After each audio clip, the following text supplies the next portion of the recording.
Hey guys, welcome back. I'm Emily, I'm Greg. and this is Telltale. Today we're going to be discussing a Lovecraft story, Pickman's Model. Mm-hmm. I had just recently gotten through the complete works of, well, almost. I'm almost done. I haven't picked it back up yet. I have like 10% more of the ebook, but it's the complete stories of H.P. Lovecraft, and I had read Pickman's Model for the first time probably like the day I suggested, hey, can we add that to our list of things to review? Because it's super cool. Mm-hmm. And I really liked it because it also ties into a later story that he wrote in like the early, I think the late, no, it was early 20s. Yeah. He did more of that dreamland sequence, so the story continued, and it was really nice to kind of get that. But I don't remember that. I know I've read that story, but I don't remember. He's just hinted at, like, he's just a character that this character is having an adventure in dreamland, and Pickman is encountered again. Okay. So it's really nice because it's like seeing him outside of the real world because he disappears in this one. But it's written really interestingly, I think, because it's written as a one-sided dialogue.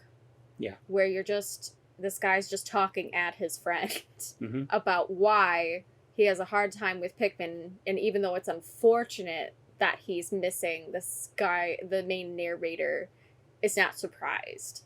Yeah. That he's mysteriously gone because he has this weird encounter with him. But essentially what this guy is he's part of like an artist guild or something like that through a college or whatever, that they all kind of know each other from, the guy he's talking to as well as Pickman. And Pickman is a really fantastic artist, but he always had a lean towards the macabre a little more.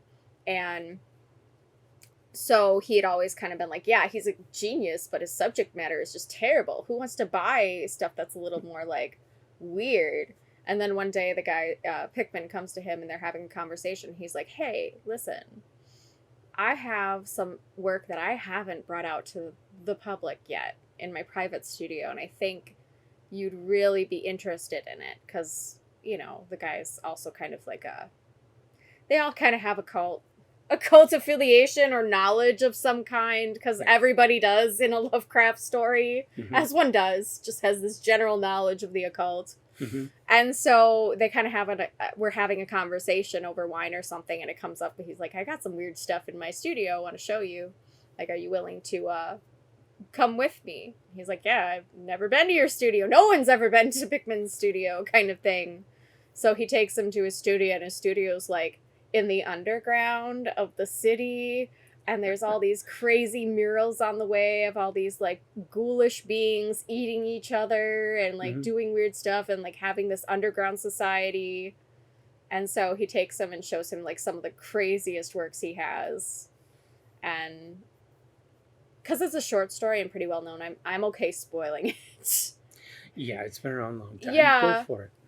So he goes into this thing and they hear scuffling outside the door. So he's like freaking out, like, that sounds big. And Pickman just grabs the gun and he's like, I'll be right back. Don't worry about it. And while he's doing that, he's like walking up to this canvas while he's listening for like the gun to go off or whatever. And he hears some weird muffling noises and thinks he's hearing speech, but he isn't sure because it doesn't sound like speech. And so Pickman comes back. He's like, yeah, it's just the rats. Had to like scare them away or whatever. And as he's like turning, he's looking, there's like a photograph in the corner of something he's making right now, or like a picture or reference of some kind. So he grabs it, kind of like, because he wants to see what it is, because he's seeing the sketch, but he didn't look at the picture, so he just grabs it and like tucks it in his pocket when Pickman startles him and tries to get the hell out of there because he's like freaking out. This place is creepy and whatever. And then after he gets back to his house, he takes the picture out of his pocket, and it's actually a photograph of one of the ghouls. Like, it is an actual photograph. So he freaks out, and that's the whole reason why he's avoided Pickman ever since, and then Pickman disappeared. Yeah. So it's a really cool story. I like it because it's horror based in artistry. Yeah. As a designer, I super appreciate that, because in order for a lot of things to come alive, I love having illustrations and things, and I love having, even the word pictures are great. Like, Lovecraft's really good at that. But for the most part, I really love that the main antagonist is an artist who is somehow, like, aligned himself with these creatures and lives in their underground city, has a studio, and like basically paints them for a living. Mm-hmm. And I think that's really, really cool. I also liked in But it's later also stories. kind of absurd Yeah. that these horrible, evil, murdering monsters And also cannibalistic. Yeah, agree to come into his studio and sit for their portrait. Yeah. So that he can do pictures and things like that for them. Mm-hmm. But I think what I had interpreted as they're walking through these catacombs and all the murals he's seeing, I had interpreted it as they had recruited Pickman to depict their history for them. Yeah. And like he had served that purpose, and that's why they aligned and were okay with him, because they didn't have any like... Because when you actually find out a little bit later in one of his other stories that also involves Pickman in the Dreamland, you kind of find out that they don't have like a written language or culture really. Mm-hmm. Like they have a culture, but there's no really good record keeping. Right. Essentially. And Pickman, I interpreted it as Pickman was being their record keeper of significant things, and that's why all those murals were in existence. I had assumed that Pickman had also done those. So I don't know if that was it. Like, it was like this just unspoken agreement. But also it seemed like Pickman wanted to be one of them in a lot of respects. That was kind of hinted at a little bit. And you'll find out in the other story what happens with that whole situation. Okay. If you read, I can't even remember what it is. It's like I thought you said the Silver Key. No, not the Silver Key. It was... I didn't even bring it. Yeah, it's not in here. It's like the Adventures Through Dreamland or something like that. Dream Quest of Unknown Gadeath? Yes. Okay. That's it. He comes back in that one. Okay. But yeah, I thought it was kind of a cool story. The word pictures were really interesting. The world building of these catacombs, like, H.P. Lovecraft is really good at depicting this kind of stuff. He builds word pictures, and they are detailed. Mm-hmm. It's really, really great. And they're whacked out. Yeah, and they're weird. But, like, I'm so intrigued by the world building he does. I think that's why a lot of what he has written so far, I've really enjoyed Dreamland, because it is more imaginative than just walking through Boston and getting mugged by a vampire. I don't know. Walking through Boston and meeting a strange man who suddenly isn't there. Yeah. I don't know. But, yeah, it was a really cool piece. I liked that one in particular, just because it had that root in artistry. It's got a lovely copy. This is what I have it in, is the Arkham House edition of the Dunwich Horror and Others, the best of H.P. Lovecraft. The second story in it is Pickman's model. And I had to reread it because it's been so long. It's been since high school since I read it. And it's definitely, it's not a Cthulhu Mythos story. No. But it could be. Throw in a couple names and it would be a Cthulhu story, because it's the same kind of thing, the same kind of atmosphere, the same kind of setup, the same kind of resolution to the story. It's very much like most of his other stories. But that's not saying it's just, repeating the same formula. His stories really broke ground, and his stories are so interesting to read that within that structure he weaves such imagination that just blows your mind. And it doesn't, like the stories have similar formulas but don't feel the same. No, because there's enough changes, there's enough details that make it a whole different storyline and a whole different feel. Even like the horror feels different than the previous horror you just read. Like, I've been reading these before bed, and I really enjoy it because I have cool dreams after that. But not always horror dreams. But it really is so interesting. I think another reason I like it is because I am a person who has always appreciated weird art. Yeah. I have always, like, it was funny because people are always like, why do you like such dark things? And I was like, and a lot of it would be like my Christian family coming at me and being like, all right, why do you like such dark things? And I'm just like, Jesus was brutally tortured and murdered. Yeah. Like, why do you like such dark things? But I have always appreciated very gothic looking, ghostly, sometimes like really morbid artistry. And I really appreciated that he took the time to bring. Lovecraft is not an artist per se. You know, like he has an artistic eye, I think, to do world building like he does. And he's a good storyteller. But you didn't feel like he was speaking outside the realm of someone who knew what he was talking about. Okay. I liked that that was a part of it. But I also just really liked the appreciation for the grotesque art. And having the grotesqueness. I guess there's always been like this truth and beauty feeling about artistry. Like people find like they can trust somebody who's pretty, or they can find innocence and beauty in something that's looks innocent and beautiful. But he really turned that concept on its head. Like there's also truth in horror. There's also truth in the grotesque. There's truth in the ugly stuff. And I just really appreciated that. Well, everybody has had a fascination for that ever since Hieronymus Bosch and Gothic cathedrals with the sculpture images of the devil over the anything in medieval times, all the illustrations in any witch burning books, gargoyles on the cathedrals and stuff. That all people have had a fascination with the things that they are afraid of. Yes, and I think that's what I liked about this too, is that you saw that inner conflict of someone saying, this guy's a genius. He's horrifying, but he's a genius, like when it comes to artistry. And I liked it, how it challenged. There was even, Lovecraft brought a lot of knowledge of art history into that story. And there was one of Pickman's paintings that Lovecraft was describing that I was reading the description and I'm going, that's Goya. Yeah, that's Goya. Saturn devouring his children. Yes. He described that painting exactly, but described it as if Pickman had painted it. Yeah. Painted it with his monsters and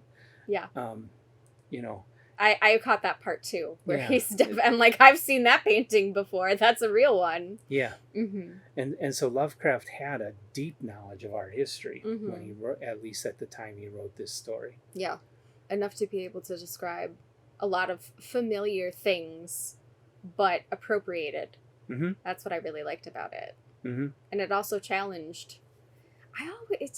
I like the thought of challenging that everything needs to be pretty, to be beautiful. I don't think it needs to be pretty to be beautiful. Like, I follow a lot of really talented oil painters who basically just do these really ghostly, creepy paintings that are monochromatic, essentially. But they're stunning every time. The amount of detail you use with 3 colors is amazing. Like Giger. Yes. Giger is a great example of that. He was a creative genius. And he used mathematics to make his pictures and paintings, like, just organizing them before he even drew them. That guy just was so multi-talented with the one, like, people just called him an artist, and he wasn't just an artist. He was a mathematician and a designer and all kinds of things wrapped into one. And his art was so underappreciated until the Alien movies. Yeah. But, that's kind of how it goes. And I think that's why I appreciated it so much and liked it so much, is because I have that affinity for those really grotesque looking, like finding the beauty in dark things, or the hopefulness in dark things, or, just the raw, vulnerable reality in dark things. Yeah. And I just really appreciated how that was really encapsulated in that story. Well, and you can't even conceptually imagine light without dark. Yes. They go together. They have to be. You can't do a painting that has some kind of bright light in it without surrounding it with your darkest dark colors to make that light pop and glow. Yes, and I find like the subject matter is it's far more interesting. Because you're not dealing with these pretty nymphs, and you're not dealing with Venus being like, those are great, beautiful works of art. But I like the ones that tell a really intense, moody story, too, because that's just as much a part of the human experience as the desire for these beautiful, soft, ethereal things.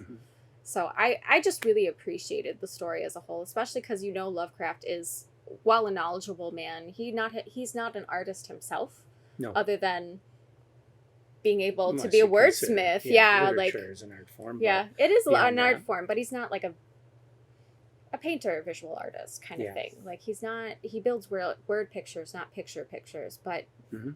you could see that he really took care to make sure that everything made sense in his story. All the horror was like very visual, Mhm. despite being just words on a page. Yeah. I really enjoyed that. I just felt like it was so well done, and as an artist, I appreciated the work for that. Yep. So it was really good. Yep. I liked it. So I think that one goes on the top tales list. I'm gonna say yes. Yeah. That is probably one of my favorites from Mhm. H.P. Lovecraft thus far, other than The Call of Cthulhu. Yeah. The interesting Usuals. thing is that aside from a couple poems, Color Out of Space, then came Pickman's Model, then came Call of Cthulhu in order of publication. All back to back. Yeah. And that's kind of the cool thing too about what I'm reading this in, is that it tells me all of the periodicals that everything came from and what Mhm. years and dates even, because he kept dates on all of his writings. Yeah. So he could pay attention to how long it took him to write these stories. Mhm.